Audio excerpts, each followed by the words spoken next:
Hey, CC Strong with Spilling the LT, and I wanted to take a moment to kind of run down some of the videos and the things that I have been recording and to bring you 3 years, 6 months, and 10 days into what I have actually endured.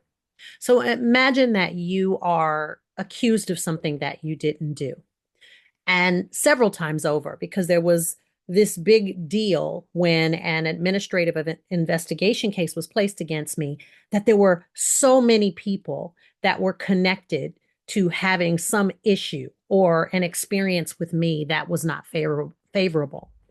And it was honestly an accountability issue. I got to a unit where it was sorely mismanaged and people were allowed to pretty much be left to their own devices. They kind of did their schedules whenever they wanted to, use of county vehicles to go wherever they needed to during lunch.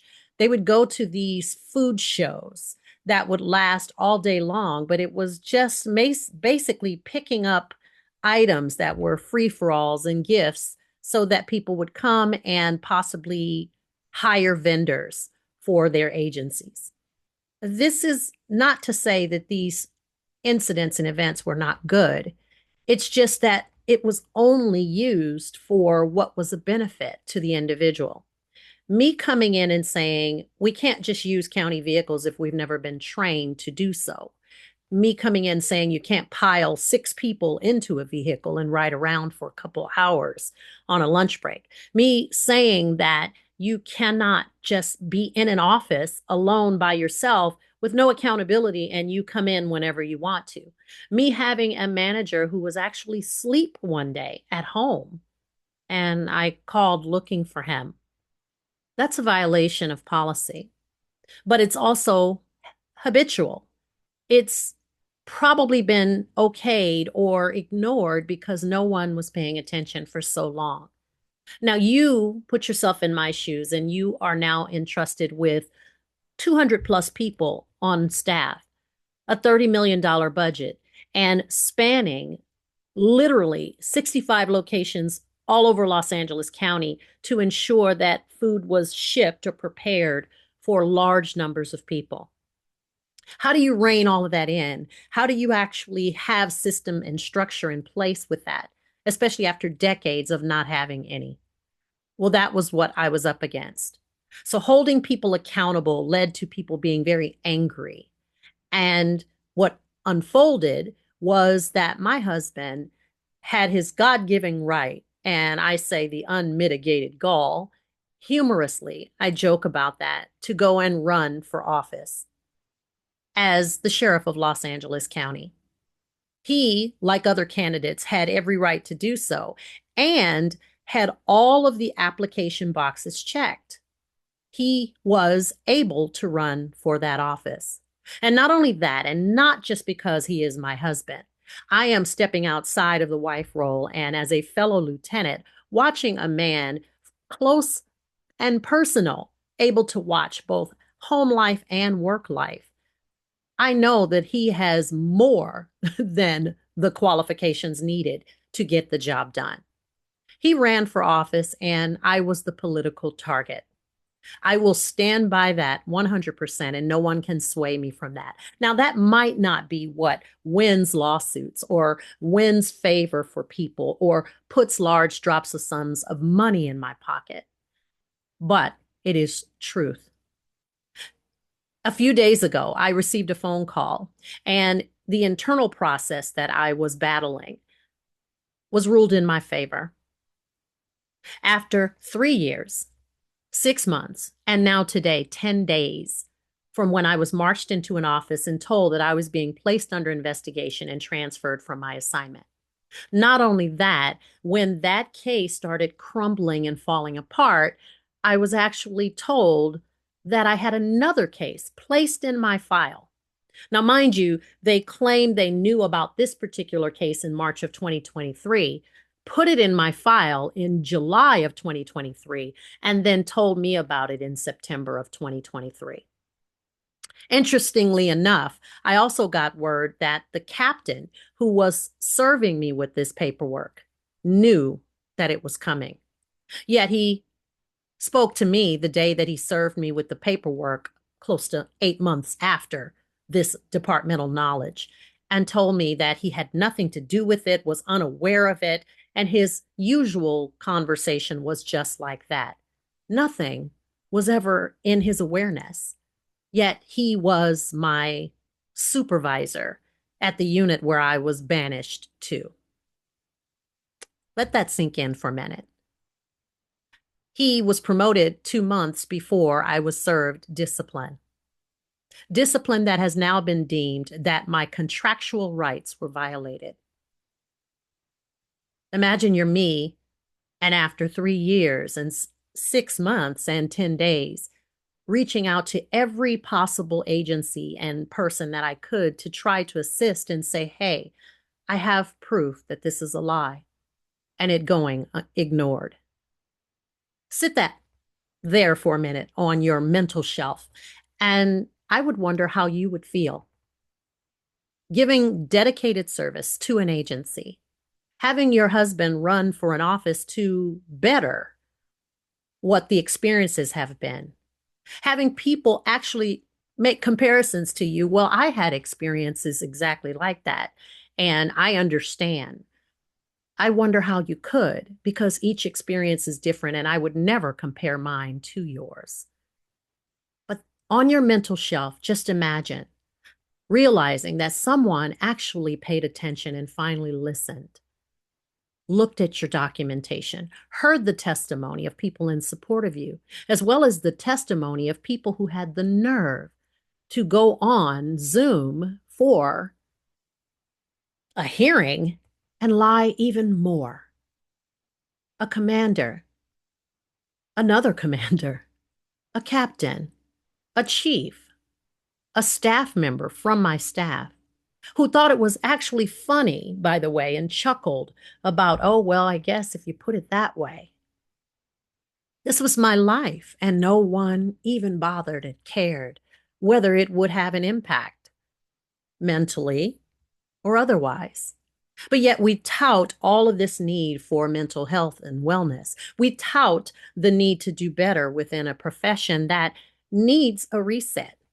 And that reset is not that we need to overthrow everything and just overnight flip switch and let criminals go and not hold people accountable. Accountability, remember I said, is what led me to all of this craziness.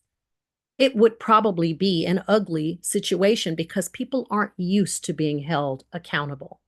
And I can firmly say that not just what I experienced, but what I experienced throughout my career in pockets and snippets let me know that a lot of the executives and the people leading the agency would rather bury their head in the sand than to speak out, to be exposed themselves, because I'm not going to lose my position and my extra money in my pocket, putting my neck on the line for you. One of the biggest problems that are faced by at least my agency, and I'd be willing to bet there are others out there, is the fact that there is no testable, grievable process for the positions that are above lieutenant. It's just a hand selection. And now imagine the former 33rd sheriff wiping out the entire top of the organization, people he had revenge matches with and grudges that he held from whatever his experiences were in the past. I had an experience with him. And this is basically what he said. She's Black. How could anyone think she's smarter than me? Now, he wasn't talking about me or to me because he was on the phone, but it was mere steps from where I was at the time. He let it be known why he felt the way he felt, and I happened to fit in the category that he was speaking about. So you imagine my husband, who was my partner back then, now, all those years later, after he got in trouble, meaning the 33rd sheriff, for some of the things he did, you imagine my husband, of all people, running for office against him. He couldn't publicly come after my husband. Well, let me pause there. He actually did. He even lied on my husband on national television show, or national television on the news, I should say, KCAL 9 with Ross Palumbo. And there was also another person who was on that particular newscast, Pat Harvey. And he lied and said my husband ran from a shooting at a school. I loved actually sitting there as I'm watching my husband's jaw pop, and I know him, as I'm sure he knows my habits and ways as well. I could tell that he was about to professionally and politely put him in his place. And he told the world that it was a lie. And it's because it was.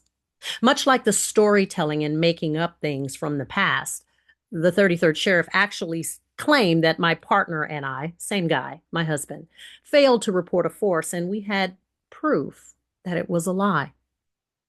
There's a common theme here to just make up things as they go. And my case was a riddle of anonymous complaints. I truly believe that they were probably typed by the commander or the chief, or maybe even the assistant sheriff, who the commander in chief kind of rolled over on and let it be known that he was included in this decision. It's pretty sad because these are the people at the very top of the organization making these decisions. And from a decision to wipe out, I believe it was 16 or 18 people at the very top of the organization, and to replace them with your friends. It's pretty sad because people love their titles. They love their position and being able to say, hey, I'm a captain, I'm a commander, I'm a chief, I'm an assistant sheriff, I'm an undersheriff, I'm the sheriff. But what happens to that integrity when we're on that day as recruits, standing at graduation, proud to be in the uniform?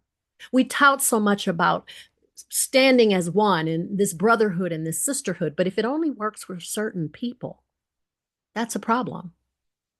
We need people in law enforcement who have integrity, who are looking for ways to make it better.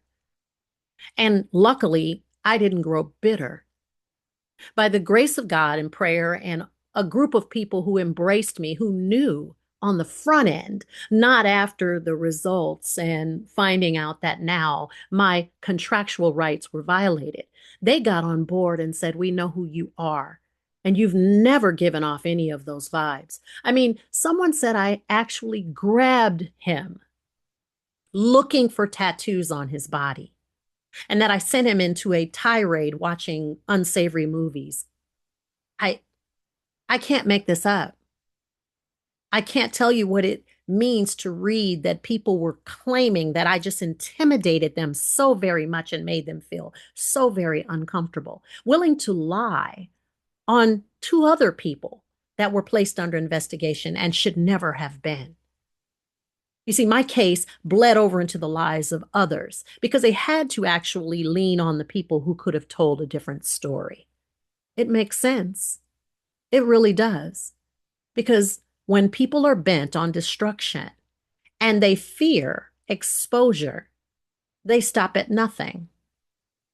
I sent emails to several executives who could have done better right off the bat.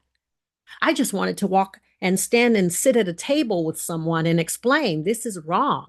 I did with one particular chief who took 8 bullets of a claim down to 3.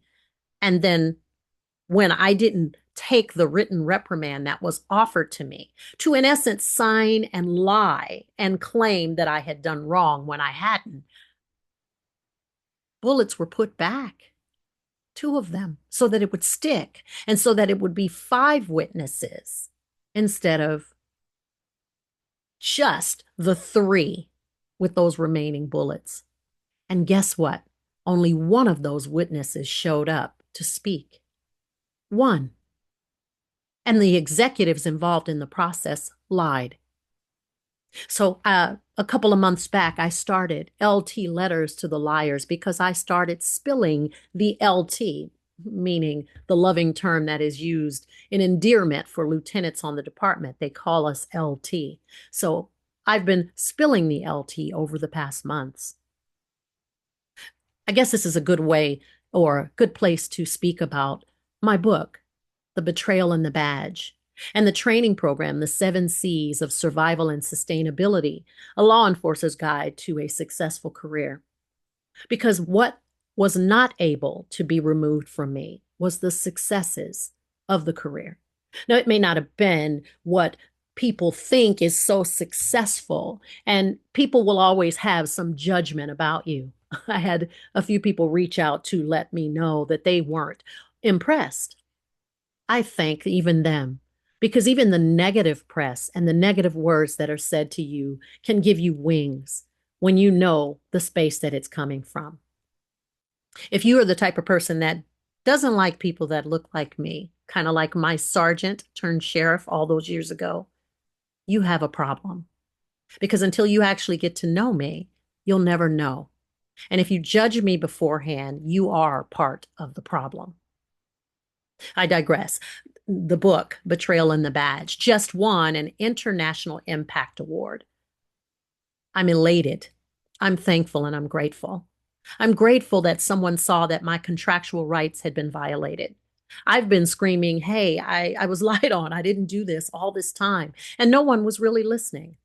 I even emailed all the way up to the very top of the organization and nothing because it would have exposed so much other. And people weren't willing to give up their positions because they reaped the benefit from what the 33rd sheriff did. I get it.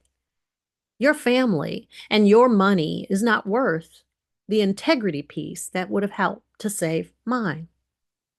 I don't blame you. Some of you never even knew me, which makes it worse. Because if you would do this to someone you don't quite know who shares the profession and the uniform that you do, I shudder to think what you did on the streets, in the jails, in the courts during your career. What was it worth it to you? I don't know. But I can say that I am settled in the fact that I trusted God in the process and will continue to do so. And guess what?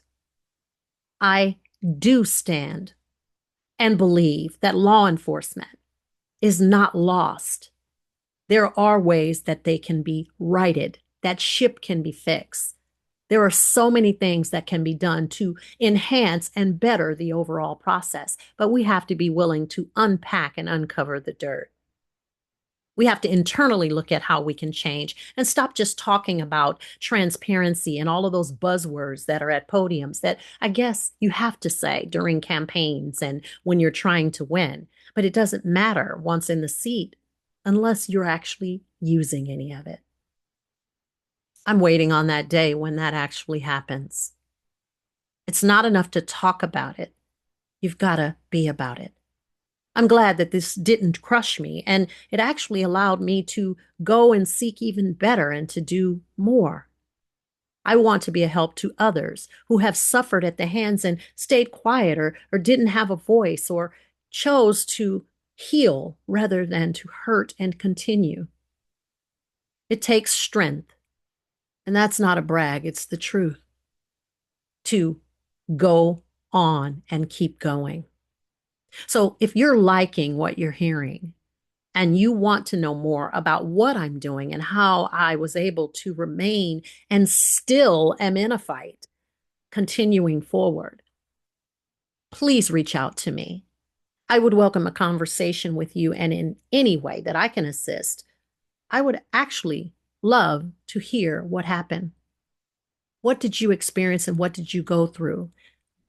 And let me help you know how to be mad resilient, to keep going, to be mentally resilient, to be actively resilient, to be demonstratively resilient, and how to document to keep yourself from being completely destroyed. Go to ccstrong.com, CEECEE, strong, no underscores, no spaces.com to learn more about the mission that I'm on. I believe that the large majority of officers are good people.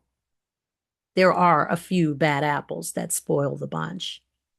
I listened to a hearing yesterday that was put on by the COC, and it turned my stomach to hear some of the dancing and hemming and hawing that people do to cover up instead of owning the truth that there are problems.